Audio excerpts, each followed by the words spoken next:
जय बोलो देवादिदेव 1008 श्री भगवान महावीर स्वामी की, अहिंसा परमो धर्म की जय जय जय। परम पूज आचार्य गुरुवर श्री विद्यासागर जी महाराज की जय जय जय। पूज्यवर मुनि श्री प्रमाण सागर जी महाराज की, पूज्यवर मुनि श्री संधान सागर जी महाराज की, समस्त मुनि संघ की।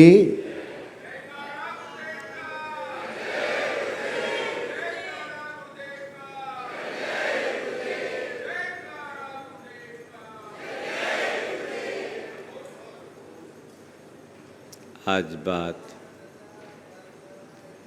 ब्रह्मचर्य की है। उस ब्रह्मचर्य की जो हमारी समस्त साधनाओं का आधार है। ब्रह्मचर्य को साधे बिना कोई भी साधना पूरी नहीं होती। इसे हमारे जीवन की सर्वश्रेष्ठ साधना के रूप में अंगीकृत किया गया। न केवल सर्वश्रेष्ठ साधना, अपितु इसे साधना का आधार निरूपित किया गया। सवाल, ब्रह्मचर्य क्या है? जब कभी भी ब्रह्मचर्य की बात आती है तो हमारा ध्यान केवल यौन संयम पर आकर केंद्रित हो जाता है।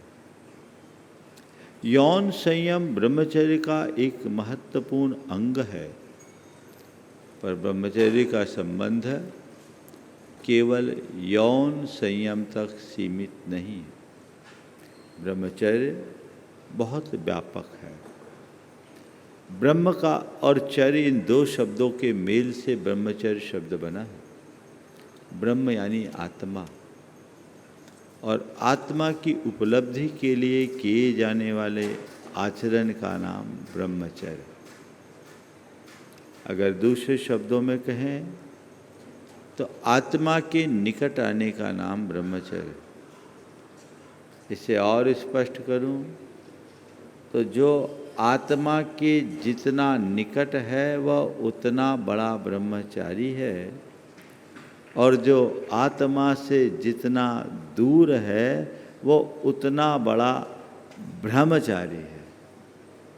हमें ब्रह्मचारी और ब्रह्मचारी में भेद करके चलना है।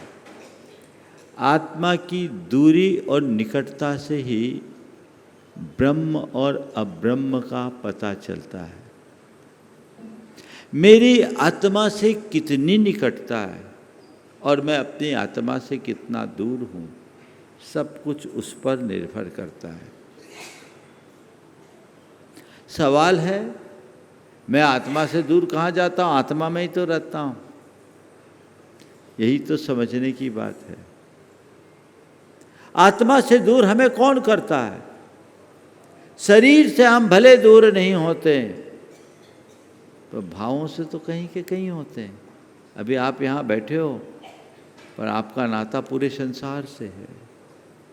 और आज के समय में तो संसार एक छोटी सी डिबिया में सिमट गया है। हर कोई पूरे संसार को अपने जेब में लेके घूमता है, और वो जो संसार है वही हमें उलझाता है और हमें हमारी आत्मा से दूर कर देता है। आत्मा से दूर करने वाले कारक यदि कोई हैं तो काम और भोग है। काम और भोग की लालसा हर प्राणी को उसकी आत्मा से दूर कर देती है। इसलिए कहते हैं कि अपनी आत्मा की निकटता को पाना चाहते हो तो काम और भोग की लालसा को नियंत्रित कर आत्मोन्मुखी बनो, उसकी तरफ मुड़ो। जितनी अधिक अंतर्मुखता होगी, तुम्हारी वृत्ति और प्रवृत्तियों में उतना ही परिवर्तन आएगा। फिर संयम और सदाचार स्वाभाविक रूप से होगा, लेकिन उसके लिए जरूरत है आत्मा को पहचानने की। ब्रह्म को जाने बिना ब्रह्म को पाया नहीं जा सकता, ब्रह्म से निकटता नहीं आ सकती। और ब्रह्म हमारी आत्मा है, उसे जानो। क्या करो? पहला सूत्र, जानो। किसको जानो? किसको जानो? अपने आप को जानो, अपनी आत्मा को जानो। मैं कौन हूं, मेरा स्वरूप क्या है, मेरा गुण धर्म क्या है, मेरा स्वभाव क्या है। आत्मज्ञान हमारे जीवन के उत्कर्ष का आधार है। आत्मा को जाने बिना कल्याण नहीं होगा। जिसे एक बार आत्मज्ञान हो जाता है, उसकी प्रवृत्ति में स्वाभाविक सहजता आ जाती है। उसके मन का भ्रम टूटता है। ब्रह्म के बोध से भ्रम का निवारण होता है, और भ्रम के निवारण से मर्म की उपलब्धि होती है, और मर्म की उपलब्धि से कर्म का निवारण होता है। ब्रह्म, भ्रम, मर्म, कर्म, इन चारों शब्दों की गहराई में उतरिए। ब्रह्म को जानो, मैं कौन हूं। आचार्य कुंद कहते हैं कि तुझे आध्यात्मिक साधना में आगे बढ़ना है तो सबसे पहले अपने आप को जान, अपने आप को पहचान कि आखिर मैं हूं कौन। जिस दिन तू जीवन की सच्चाई को जान लेगा, तेरा सारा व्यामोह दूर हो जाएगा। तेरे जीवन की दिशा और दशा बदल जाएगी। अभी तो वास्तविकता में अनभिज्ञ होने के कारण जो बाहर से दिखता है उसी में उलझते हो। जिस दिन भीतर की असलियत का पता लगेगा, उस दिन ये सब चीज़ें तुम्हें अर्थहीन लगने लगेंगे। अपने मन से पूछो, काम भोग की लालसा की पूर्ति में मैंने अपने जीवन का कितना समय और कितनी शक्ति खपाई, हासिल क्या हुआ? आज तक की उपलब्धि क्या है? अनुभव क्या बताता है? बोलो, अनुभव क्या बताता है? शून्य। खनिमित्त सुखा बहुकाल दुखा पगाम सुखा अनिगाम दुखा संसार मोक्षस विपक्ष भूया खानी अनत्थानुकाम भोया। क्षण मात्र का सुख, बहुत काल का दुख। पगाम सुखा अनिगाम दुखा, थोड़ा सा सुख और बहुत ज्यादा दुख। संसार मोक्षस विपक्ष भूया, संसार की मुक्ति से जो विपक्ष है। खानी अनर्थानुकाम भोया, सर्व अनर्थों की खान ये काम भोग की लालसा है। जिस दिन इस सत्य को जान लोगे, तुम्हारा भ्रम टूटेगा, मर्म की तरफ दृष्टि जाएगी, कर्म सुधर जाएगा, धर्म अवतरित हो जाएगा, जीवन की धारा बदल जाएगी। अभी तो सब भ्रम में जीते हैं। सबको ऐसा प्रतीत होता है कि सारा सुख इसी में। ठीक है भैया, है तो अनुभव करके देख लो,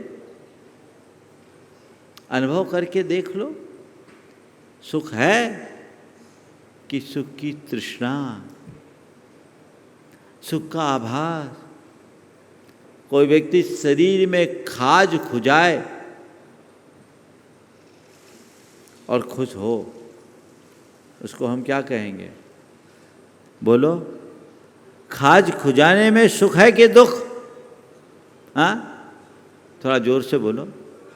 हाँ, खाज खुजाने में सुख है कि दुख? बोलो तो। महाराज जी, थोड़ी देर के लिए सुख मिलता है और बाद में लहर पैदा हो जाती है, जलन होने लगती है। खाने में त सुखा बहु खाल दुखा। इसलिए समझदार व्यक्ति खा जाने पर खाज खुजाने की जगह उस पर मरहम या पाउडर लगाने का प्रयत्न करता है, ताकि खाज स्थायी रूप से मिटे। जिसके अंदर आत्मज्ञान हो जाता है, वो काम भोग की लालसा को मन में उत्पन्न होने वाली खाज की तरह देखता है, और उसकी ये पक्की धारणा होती है कि काम काम में नहीं, संयम में है। काम से काम का अंत नहीं होता, संयम से ही काम पर विराम लगता है। इस धारणा से प्रेरित होकर वो अपनी उस काम भोग की लालसा की खाज को उत्पन्न ही नहीं होने देता, और कदाचित उत्पन्न हो जाए तो खुजाने की जगह तत्व ज्ञान की मरहम लगाकर उसे ठीक करता है, स्थायी रूप से खाज को मिटाने का प्रयत्न करता है। यही संयम है। समझ से संयम विकसित होता है। सही समझ, जीवन की सही समझ, तत्व ज्ञान अगर जीवन में आ गया, सब कुछ आ गया। जो आत्मज्ञानी होता है उसकी वैश्विक लालसा छिन्न भिन्न हो जाती। वो कोई भी हो सकता है, उसे फिर बाह्य आकर्षण नहीं दिखते, उसे बाह्य आकर्षण में एक प्रकार की उलझन दिखती है, जिससे वो मुक्त होना चाहता है। वो भ्रम में नहीं जीता, सत्य में जीता, ब्रह्म में जीता, यथार्थ में जीता है। इसे पहचानो। अयोध्या प्रसाद गोयली ने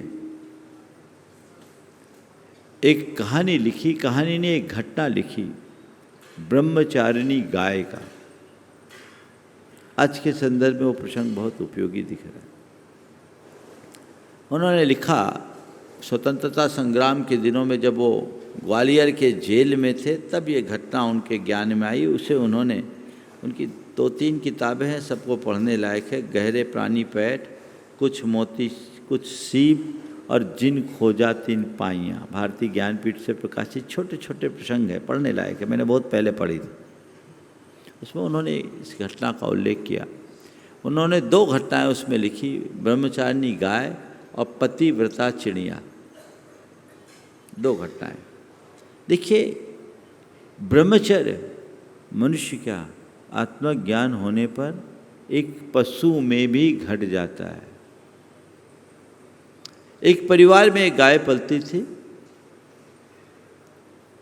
और उसने 5-7 बच्चों को जन्म दे दिया। उसके उपरांत उसे गर्भवती बनाने की चेष्टा की गई। अनेक चेष्टाओं के उपरांत भी वह उसका गर्भाधान नहीं हो पाया। परिवार के लोग भांति भांति के उपाय कर रहे थे। बार बार उसे गर्भवती बनाने की चेष्टा की जा रही थी। एक दिन घर की एक बिटिया को उस गाय ने सपना दिया, और सपने में गाय ने कहा कि मैंने ब्रह्मचर्य व्रत धारण कर रखा है, कृपया मुझे अब गर्भवती बनाने का प्रयास न किया जाए।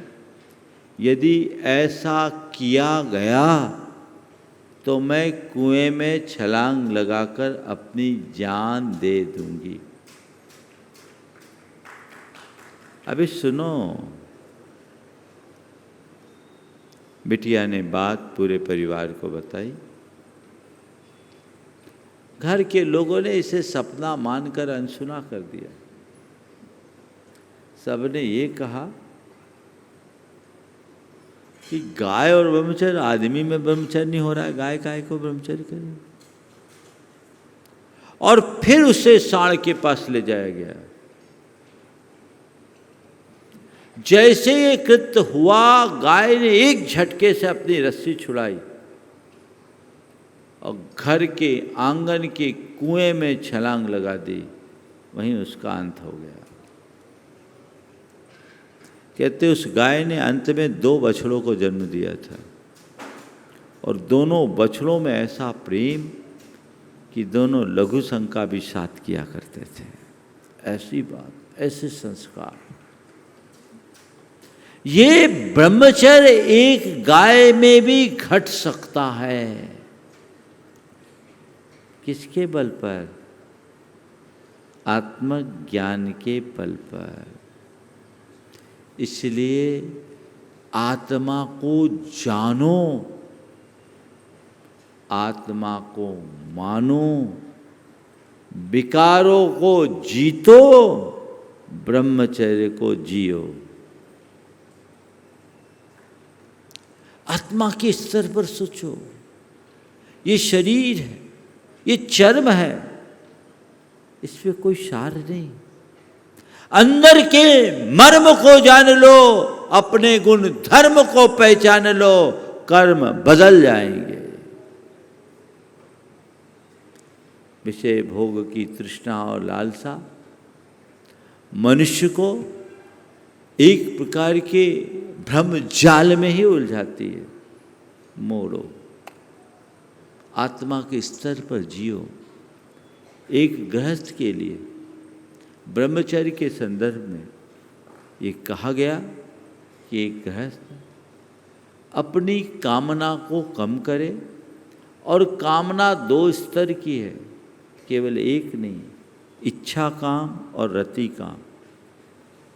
इच्छा काम और रति काम दोनों। प्राय ब्रह्मचर्य की जब बात होती है, लोग रति काम की तरफ अपना ध्यान रखते हैं, लेकिन रति काम के साथ साथ अपनी इच्छा काम, अपने मन की कामनाओं को कम करो।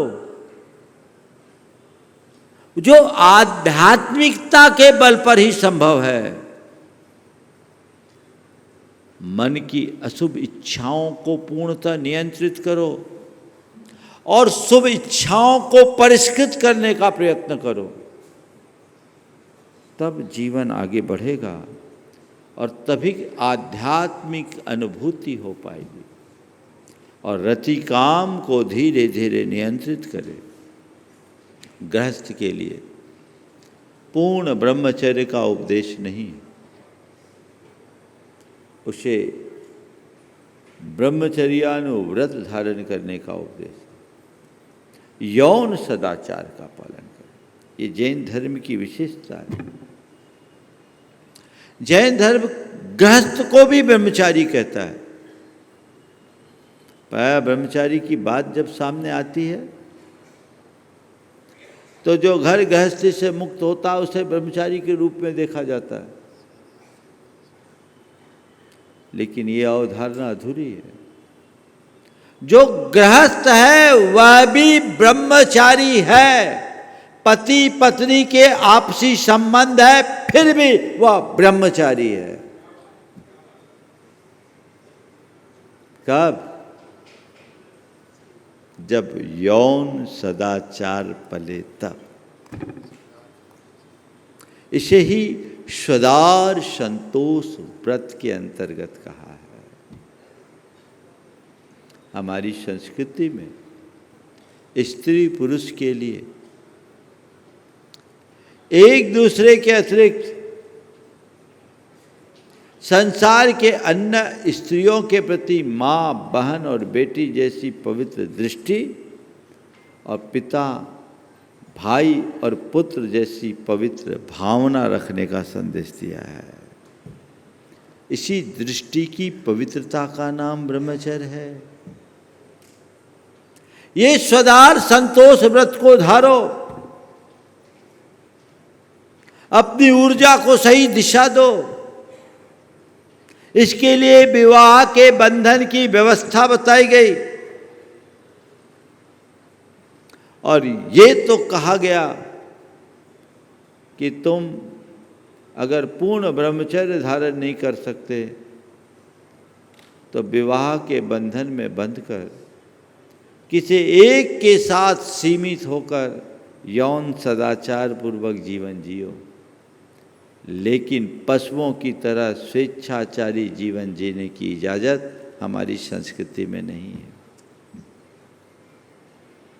विवाह की जो व्यवस्था है वो ठीक वैसी ही व्यवस्था है जैसे कहीं पर कोई बांध बनाना होता है। तो बांध बनाने के पहले पूरे इलाके का सर्वे किया जाता है, यहाँ कितना पानी आएगा, कितना पानी रोका जाएगा, और बांध बनाते समय उसमें गेट भी लगाए जाते हैं।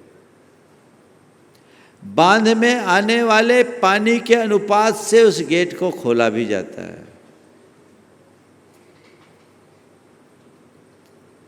पानी रोकने के लिए बांध बनाया जाता है, पर पानी को रोके रखने के लिए बांध नहीं होता। बांध से पानी छोड़ा भी जाता है, पर तभी छोड़ा जाता है जब आवश्यक हो, और उतना ही छोड़ा जाता है जितना जरूरी है, और वहीं से छोड़ा जाता है जहां द्वार है। विवाह एक प्रकार के सामाजिक संबंधों का बांध है, जहां सब ओर से ब्रह्मचर्य की सुदृढ़ दीवारें हैं, केवल एक द्वार बचा है पति और पत्नी के मध्य का, बाकी सब जगह यौन सदाचार। आज ब्रह्मचर्य धर्म के दिन मुझे बड़ी कहने में तकलीफ होती कि हमारे देश में जहाँ मातृवत परदारेषु का संदेश दिया, जहाँ अपने पत्नी के अतिरिक्त संसार की हर स्त्री को माँ, बहन और बेटी जैसी पवित्र दृष्टि से देखने का उपदेश दिया गया, किसी को बुरी नज़र से देखना भी पाप माना गया, आज उसी देश में स्वच्छंद यौनाचार की खुली वकालत हो रही है। कानूनी सम्मति ने इसे और बीभत्स बना दिया है। इसके परिणाम बड़े विकृत और घिनौने आ रहे हैं। इसका एक कुपरिणाम है कि हमारे समाज का युवा वर्ग, चाहे वो युवक हो या युवती, अपनी शील संबंधी मर्यादा को अब अर्थहीन समझने लगी। उन्मुक्त यौनाचार आज आम होता जा रहा है। रिलेशनशिप को लोगों ने अब एकदम नॉर्मल बातें मानना शुरू कर दी है। लोगों को ये समझ में नहीं आ रहा है कि शील और संयम भी हमारे जीवन का कोई हिस्सा है। विवाह पूर्व और विवाहेतर संबंध अब आम होने लगे हैं। ये बहुत गंभीर चिंतन का विषय है, चिंतन का नहीं, चिंता का विषय है।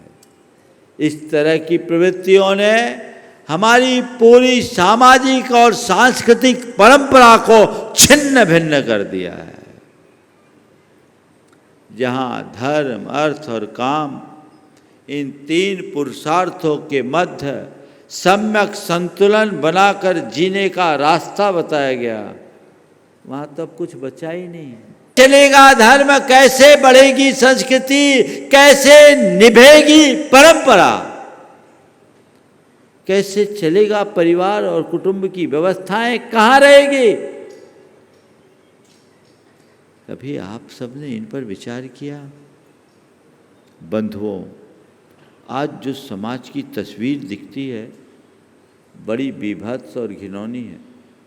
हो सकता आप लोग इस बात को सुनकर चौंक जाएं, पर मैं आज आपको यथार्थ बताना चाहता हूँ जो तस्वीर मेरे सामने उभर कर आई। आज आपके बेटे और बेटियां जो बाहर पढ़ते हैं, 10 में से 9 की स्थितियां खराब होती है। 9 भी मैं शायद ज़्यादा बोल रहा हूँ, अगर 10 में से 9.5 बोलूँ तो भी कम है। मैं रैंडम पूछता हूँ, जब मेरे पास युवक और युवतियाँ आते हैं, यदि कदाचित पूछ लूँ उनसे, मैं ये सवाल पूछता हूँ, ये बताओ तुम्हारे साथ पढ़ने में 10 में कितने लोग हैं जो पटरी से उतरे हैं, तो वो अपने आप को बचा के कहती 9 कहते हैं या कहती हैं, दोनों के साथ है। ये बहुत बड़ा भटकाव है। आज समाज में बदलाव आया कि हमारे युवक युवती बहुत उच्च शिक्षा की ओर बढ़ रहे हैं, बदलाव है, वे प्रगतिशील हो रहे हैं, बदलाव है, बदलाव स्वागत योग्य है, लेकिन वे शील संयम सदाचार की मर्यादा से दूर हो रहे हैं। ये भटकाव है जो कतई स्वीकार नहीं होना चाहिए। एडिक्शन, अट्रैक्शन और अफेयर तीनों सबको खा रहे हैं, लील रहे। इसके कारण अब विवाह व्यवस्था खत्म हो रही है। जल्दी लोग विवाह करने को तैयार नहीं हो रहे हैं, और जो विवाह कर रहे हैं 4 दिन में वापस घर लौटने की तैयारी करने लगे हैं। शादी होती नहीं, हम इसके साथ नहीं रह सकते।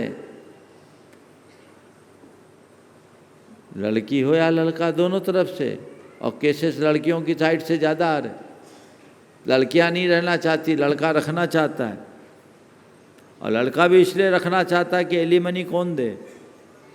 कानूनी पेचीदगियाँ भी ज़्यादा हैं, और दूसरी तरफ से मोटी रकम ऐंठने का भी प्रयत्न होने लगा है।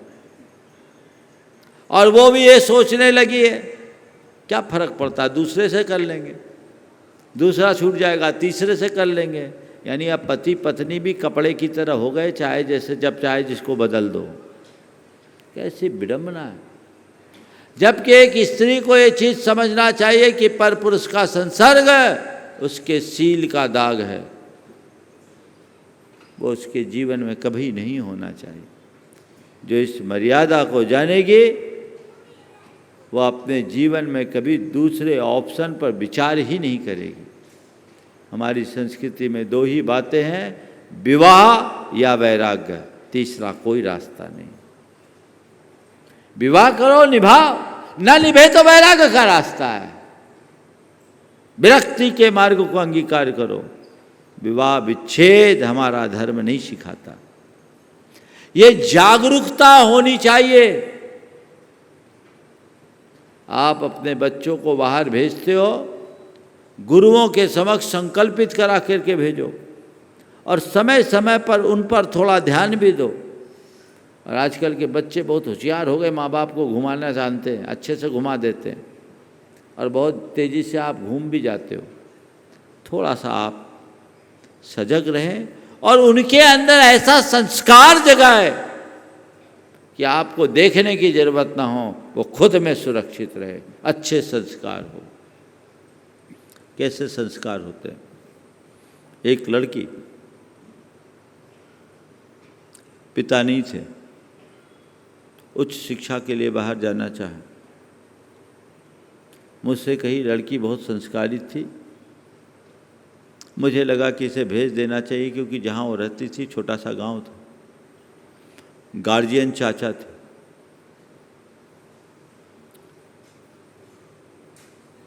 मुझसे कहा तो मैंने उसके चाचा को कहा कोई बात नहीं, इस लड़की में मुझे भरोसा है, कहीं जाएगी नहीं, तुम इसे भेज दो। एक महानगर के गर्ल्स कॉलेज में उसका एडमिशन हुआ। आपको मैं तस्वीर बता रहा हूँ। लड़की गई और एक जगह पेइंग गेस्ट बन करके रहने लगी। सब कुछ ठीक चला। संयोग से मेरा चातुर्मास वहीं चल रहा था। एक दिन वो लड़की मेरे पास आई, बदहवास सी हालत, मैं देखा तो कुछ पल के लिए मैं भी हैरान रह गया कि इसको क्या हो गया। मैंने पूछा क्या हो गया। उस लड़की ने रोते हुए कहा, महाराज मुझे यहाँ नहीं रहना, आप चाचा को बोलो कि मुझे घर ले जाए। मैंने बोला क्या हुआ, तुम आज इतनी एबनॉर्मल क्यों। अरे महाराज जी मैंने आपका और चाचा का भरोसा तोड़ दिया, मैंने आपका और चाचा का भरोसा तोड़ दिया। मैंने क्या हो गया, तुमने ऐसा कैसे कर दिया। बोले महाराज आपने जो संकल्प दिया था वो टूट गया। क्या हुआ, कैसे हुआ। बोले महाराज मेरी 2 फ्रेंड थी, वो मुझे रोज़ रोज़ प्रेशर देती थी, ये जीवन एक बार मिला है, एंजॉय करो एंजॉय करो एंजॉय करो। मुझे ड्रिंक करने के लिए बोलती थी, महाराज मैं अवॉइड करते रही अवॉइड करते रही अवॉइड करते रही। लेकिन एक दिन पानी में उनने 4 बूंद बियर मिला दिया, कहा लो पियो, और मैं उनकी बातों में आकर उसे पी तो ली, लेकिन तभी मेरे मन में कचोट आने लगी कि इन नादान लड़कियों के चक्कर में मैंने गुरु का विश्वास तोड़ दिया और पिता से भी पूज्य अपने चाचा का विश्वास तोड़ दिया। मुझे ऐसी जगह नहीं रहना, ऐसों के साथ नहीं रहना। उसके अंदर संस्कार थे, वो लौट आई। मैंने उसे समझाया, वो लड़की ने अपने ग्रेजुएशन को बीच में छोड़ा, घर आ गई। बोले मैं प्राइवेट पढ़ कर के एग्ज़ाम देने आऊँगी, मुझे ऐसी पढ़ाई नहीं चाहिए, मुझे कैरियर से बड़ा मेरा कैरेक्टर है। लौट आई, बच्ची अच्छी है, शादी हो गई, सब हो गया, लेकिन उसके संस्कार थे तो बच गई, दूसरी होती तो बह जाती। उस लड़की ने कहा कि महाराज रोज़ मुझसे कहा जाता था तेरा कोई बॉयफ्रेंड नहीं है, देख मेरे बॉयफ्रेंड में मुझे 50,000 का मोबाइल दिया, मुझे ये टॉप ला करके दिया, मुझे ये करके दिया, वो करके दिया, तरह तरह की बातें। और बोले महाराज ड्रिंक के लिए और रिलेशनशिप के लिए सब प्रेरित करते। सबकी एक मानसिकता हो गई है कि एक बार जीवन मिला, एंजॉय करो एंजॉय करो एंजॉय करो। किस्सा नहीं बता रहा हूँ, घटना से आपको वाकिफ करा रहा हूँ। यहाँ बैठी अनेक लड़के और लड़कियों से पूछोगे तो इस तरह की घटनाएं अब आम हो गई। जो थोड़ी सी धार्मिक प्रकृति की है उनको बहन जी बोला जाता है, उनका उपहास किया जाता है, उनका मजाक उड़ाया जाता है, उनको बहुत कठिनाइयाँ होती है। ऐसे दौर में हम कहाँ ब्रह्मचर्य की बात करें, बहुत गंभीर है। और इन सब से बचने का एक ही उपाय है, अध्यात्म की शरण। सद्गुरुओं के सानिध्य में आकर के उनकी चेतना को जगाया जाए, उन्हें अपने जीवन के महत्व का पाठ पढ़ाया जाए, जीवन की मर्यादा का बोध कराया जाए और ये समझाया जाए कि काम भोग पर नियंत्रण किस स्तर तक अपेक्षित है। तब कहीं जाकर हम बचाव कर पाएंगे, समाज की भलाई कर पाएंगे, अपनी पीढ़ियों को सुरक्षित रख पाएंगे। चीज़ें सब तहस नहस हो रही है। ब्रह्मचर्य के दिन मैं आपसे कहता हूँ, आत्मज्ञान बच्चे बच्चे के हृदय में होना चाहिए। आप लोगों की एक बड़ी भारी कमी है, जब धर्म की बात की जाती है अभी से इसको इतना ज्ञान देने की क्या जरूरत। आप धार्मिक क्रियाओं को तो फिर भी सिखा देते हैं, आध्यात्मिकता का तो पाठ कोई पढ़ाता ही नहीं, जो हमारे जीवन का मूल तत्व है। अध्यात्म और वैराग प्रद संदेश अगर हम अपने बच्चों में भरने लगे तो उनमें भटकाव की कोई संभावना नहीं होगी। वो आत्मा को जानेंगे, आत्मा को मानेंगे, अपने विकारों को जीतेंगे, तब सही ढंग से जीने में समर्थ हो पाएंगे। अब बच्चे क्या जाने, माँ बाप को ही अता पता नहीं। अपने अंदर उतर करके देखो, तुम धार्मिक हो या आध्यात्मिक। धार्मिक होना अच्छी बात है, पर केवल धार्मिक होने में उद्धार नहीं है। आत्मज्ञान के बिना कल्याण असंभव है। भेद विज्ञान तसिद्धा सिद्धा ये किल केचन तस्से अभावतो बद्धा बद्धा ये किल केचन। आज तक जितने भी मुक्त हुए हैं वे सब के सब भेद विज्ञान के बदौलत हुए हैं, और जितने भी बंधे हैं उसी भेद विज्ञान के अभाव में बंधे। अंतरंग में उस भेद विज्ञान को जागृत करो। देह भाव से ऊपर उठ जाओगे, चीजें अपने आप बदल जाएगी। काम भोग की लालसाएं खत्म हो जाएगी। जानो मानो। आप लोग बहुत सारी चीजें जानते पर मानते नहीं हैं। सबको पता है कि फिजिकल एक्सरसाइज करना जरूरी है, जानते हैं। कई लोग तो जिम भी ज्वाइन कर लेते हैं, फीस भी जमा कर देते हैं, पर जाते नहीं हैं। क्या हो गया? जान लिया, माने।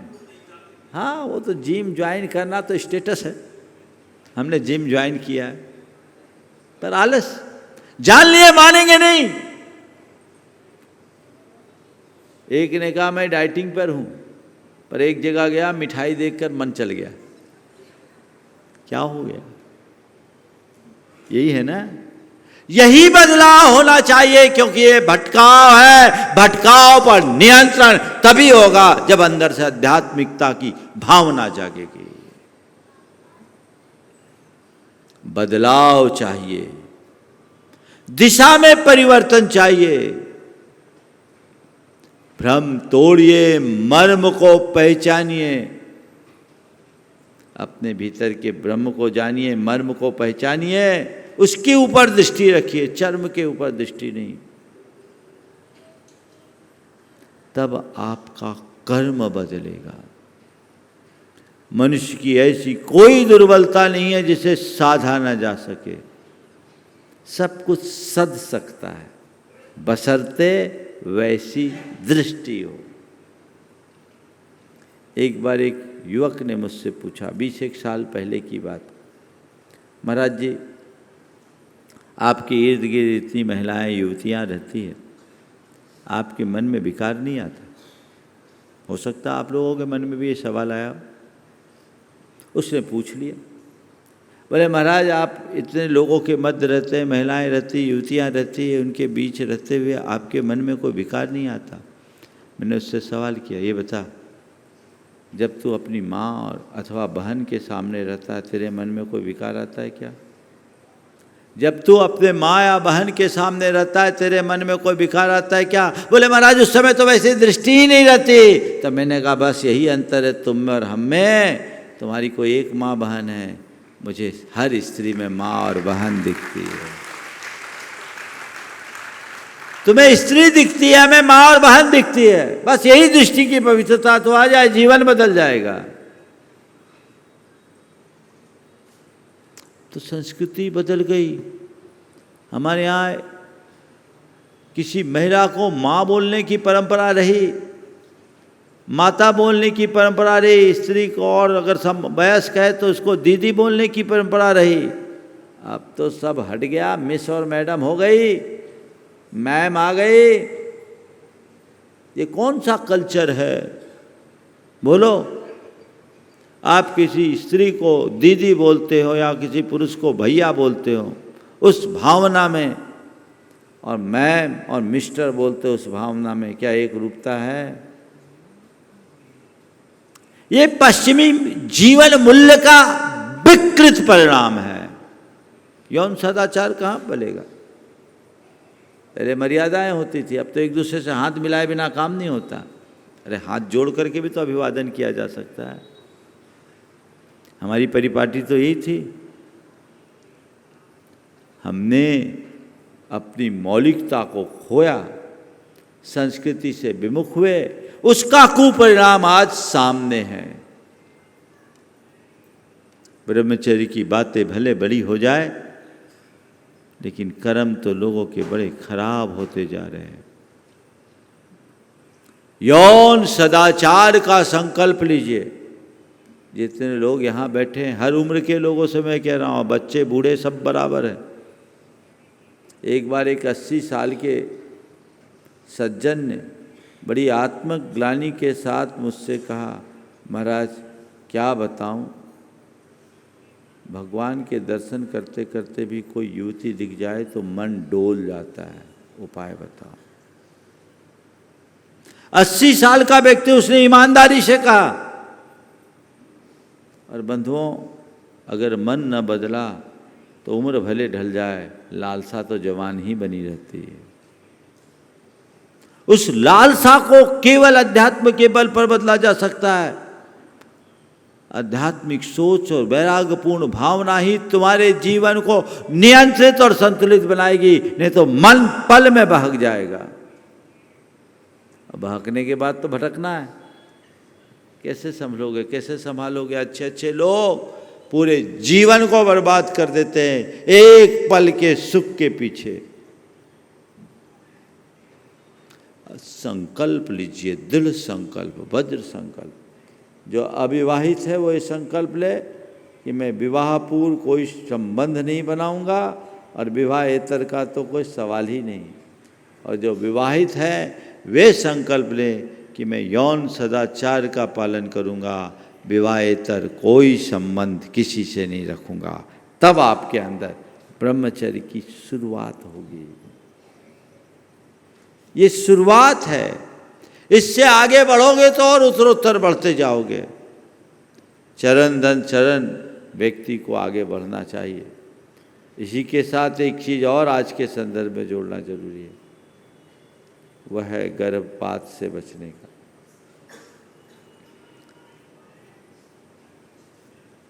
यौन संबंध तो बना लिए, संतान की इच्छा नहीं। अंधाधुंध गर्भपात ये महापाप है। समय कम है, फिर कभी इस पर विस्तार से करूँगा। लेकिन आप सबसे मैं कहना चाहूँगा, गर्भपात कोई सामान्य ऑपरेशन नहीं, एक जीते जागते मनुष्य की हत्या है। इस पाप से अपने आप को बचाना।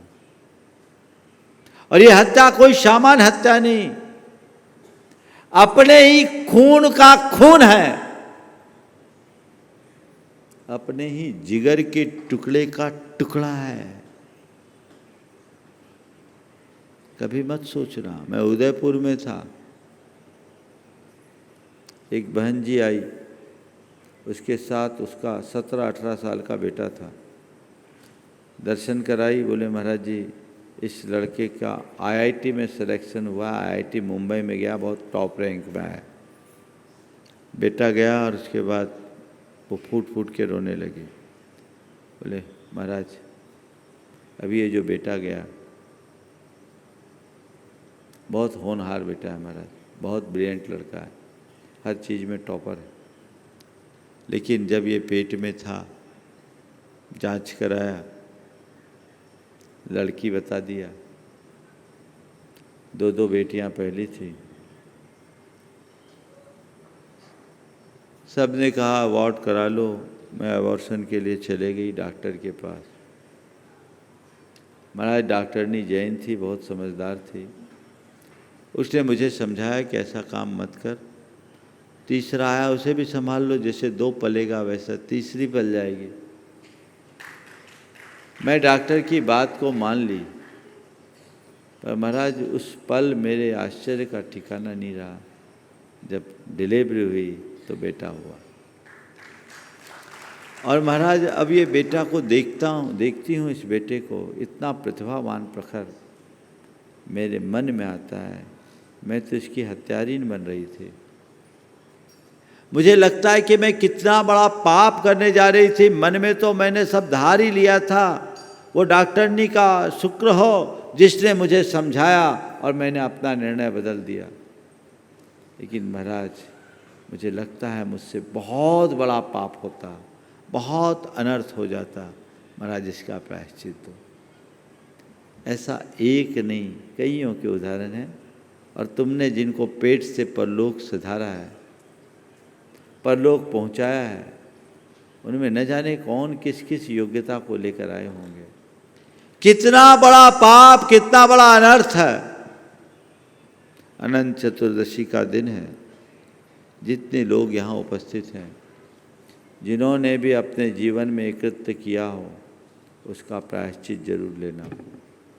जब तक इसका प्रायश्चित न हो तब तक सच्चे अर्थों में न तो मुनियों को आहार देने की योग्यता है और न ही अधिकार है, क्योंकि वो जीव सूतकग्रस्त है।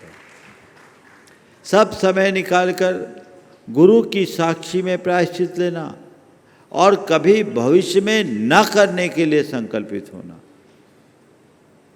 अमूमन आम आदमियों के साथ ऐसा है, वो नहीं जानते कि कितना बड़ा अनर्थ है, कितना बड़ा पाप है। इस पाप से मुक्त होइए, इस पाप से बाहर निकलिए, तब हम ब्रह्मचर्य को ठीक ढंग से आराधित कर पाएंगे। तो भ्रम को तोड़िए, ब्रह्म को जानिए, मर्म को पहचानिए, कर्म को बदलिए, ताकि जीवन अच्छा बन सके। ये चर्म पर दृष्टि रखना भ्रम है और मर्म पर दृष्टि रखना ब्रह्म है। इसलिए अंदर के मर्म को पहचाने, आत्मबोध से जुड़कर काम करे तो जीवन सफल होगा, सार्थक होगा। आज जो 2 बातें 3 बातें मैंने कही है, आप सब संकल्पित होने को राजी हैं? थोड़ा हाथ उठाओ। पूरे हाथ नहीं उठ रहे दिख रहे। चलिए, आज सभा का समर्पण विसर्जन बाद में होगा। सब लोग एक साथ खड़े होइए। जो मैं कह रहा हूँ वो संकल्प आप सभी को दोहराना है। सभी खड़े हो जाएं।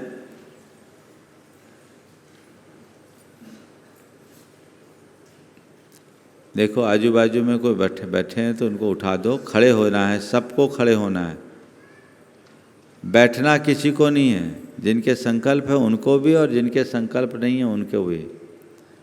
हाँ, जो माला फेर रही हो बाद में फेर लेना। हाँ, हाथ जोड़िए। हे महाराज जी, 10 लक्षण पर्व के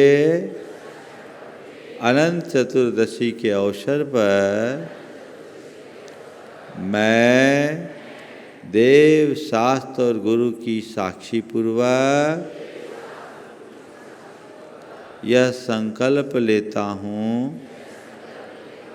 लेती हूँ कि मैं विवाह पूर्व और विवाहेतर संबंधों का त्याग करती हूँ। मैं यौन सदाचार का पालन करूँगा। मैं यौन सदाचार का पालन करूँगी। जीवन में गर्भपात जैसा कुकृत्य कभी नहीं करूँगी, कभी नहीं कराऊँगा और न ही किसी को करने की सलाह दूँगा और न ही उनका सहयोग करूँगा। जिसने भी किया है वो अलग से उसका प्रायश्चित करेंगे। 9 बार नमो कर्म।